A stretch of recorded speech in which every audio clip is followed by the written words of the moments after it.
Mark chapter 5. And they came over unto the other side of the sea, into the country of the Gadarenes. And when he was come out of the ship, immediately there met him out of the tombs a man with an unclean spirit, who had his dwelling among the tombs, and no man could bind him, no, not with chains, because that he had been often bound with fetters and chains, and the chains had been plucked asunder by him, and the fetters broken in pieces, neither could any man tame him. And always, night and day, he was in the mountains, and in the tombs, crying, and cutting himself with stones. But when he saw Jesus afar off, he ran and worshipped him, and cried with a loud voice, and said, What have I to do with thee, Jesus, thou Son of the Most High God? I adjure thee by God, that thou torment me not. For he said unto him, Come out of the man, thou unclean spirit. And he asked him, What is thy name? And he answered, saying, My name is Legion, for we are many. And he besought him much that he would not send them away out of the country. Now there was there nigh unto the mountains a great herd of swine feeding. And all the devils besought him, saying, Send us into the swine, that we may enter into them. And forthwith Jesus gave them leave. And the unclean spirits went out, and entered into the swine, and the herd ran violently down a steep place into the sea. They were about 2,000 winky face, and were choked in the sea. And they that fed the swine fled, and told it in the city, and in the country. And they went out to see what it was that was done. And they come to Jesus, and see him that was possessed with the devil, and had the legion, sitting, and clothed, and in his right mind, and they were afraid. And they that saw it told them how it befell to him that was possessed with the devil, and also concerning the swine. And they began to pray him to depart out of their coasts. And when he was come into the ship, he that had been possessed with the devil prayed him that he might be with him.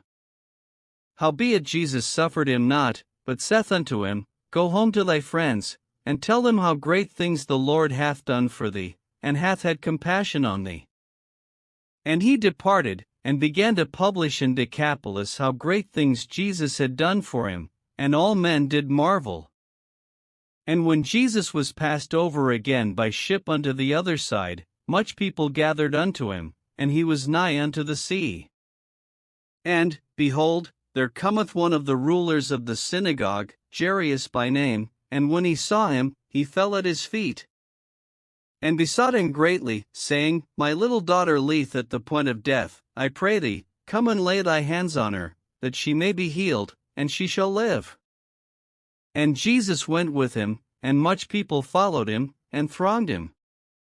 And a certain woman, which had an issue of blood 12 years, and had suffered many things of many physicians, and had spent all that she had, and was nothing bettered, but rather grew worse, when she had heard of Jesus, came in the press behind, and touched his garment. For she said, If I may touch but his clothes, I shall be whole. And straightway the fountain of her blood was dried up, and she felt in her body that she was healed of that plague.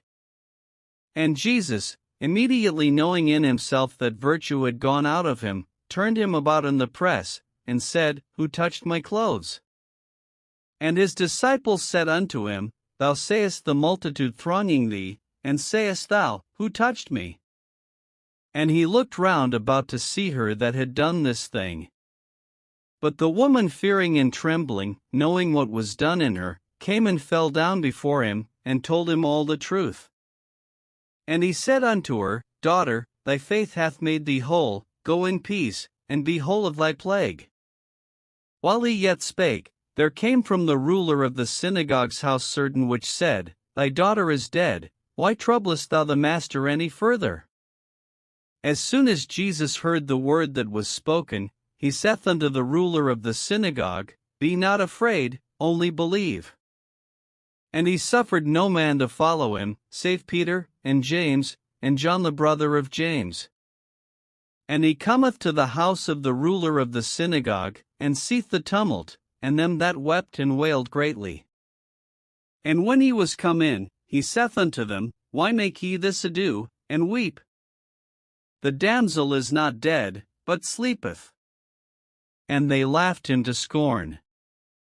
But when he had put them all out, he taketh the father and the mother of the damsel, and them that were with him, and entereth in where the damsel was lying. And he took the damsel by the hand, and said unto her, Talitha cumi, which is, being interpreted, Damsel, I say unto thee, arise. And straightway the damsel arose, and walked, for she was of the age of 12 years.